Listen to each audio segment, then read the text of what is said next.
अपनी बेटी के साथ गलत काम और जान से मारने की धमकी देने के मामले में 3 साल बाद जिला पलवल की अदालत ने आरोपी पिता को दोषी करार देते हुए आजीवन कारावास की सजा सुनाई है।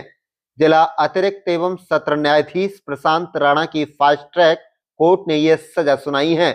साथ ही साथ दोषी पर 10,000 रुपए का जुर्माना भी लगाया गया है।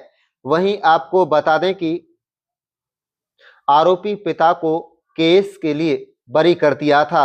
2022 के मामले में पुख्ता सबूत नहीं मिलने के कारण जिला अदालत ने आरोपी पिता को केस से बरी कर दिया था, लेकिन वर्ष 2021 के दर्ज मामले की डीएनए की रिपोर्ट आने के बाद आज जिला अतिरिक्त एवं सत्र न्यायाधीश प्रशांत राणा की फास्ट ट्रैक कोर्ट ने डीएनए की रिपोर्ट के आधार पर आरोपी पिता को दोषी करार देते हुए आजीवन कारावास की सजा सुनाई है।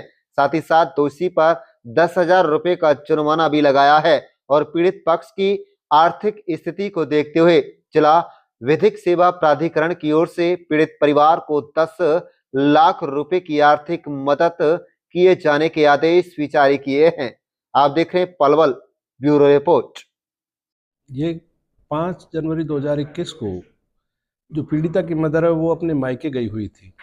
पीड़िता अपने दूसरे बहन भाइयों के साथ अपने घर पर थी, तो रात को पीड़िता का पिता उसके साथ यौन शोषण करता है और उसे धमकी देता है कि अगर किसी को ये बात बताई तो तुझे जान से मार दूंगा।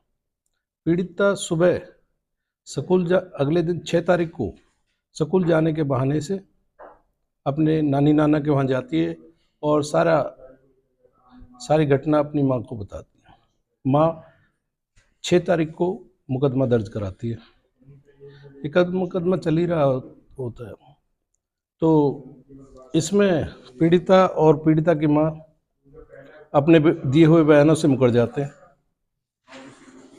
लेकिन डीएनए के आधार पर ये केस चल रहा है। डीएनए के वेटिंग के चक्कर में ना ये चलता रहता है। ठीक है जी। उसके बाद जनवरी 2022 में एक और मुकदमा इसी की माता इसके पिता के साथ दर्ज कराते हैं, लेकिन उसमें भी ये मुकर जाते हैं। उसमें कोई एक साइंटिफिक एविडेंस नहीं आती, तो उसमें ये बरी हो जाता है। इस केस में पीड़िता और उसकी माँ जो है मुद्दई अपने दिए हुए बयानों से मुकर जाते हैं, लेकिन डीएनए के आधार पर, साइंटिफिक एविडेंस के आधार पर इसको माननीय अदालत श्री प्रशांत राणा जी की कोर्ट से आज सजा सुनाई गई, जिसमें दोषी को आजीवन कारावास टिल डेथ, लास्ट ब्रेथ तक की सजा सुनाई।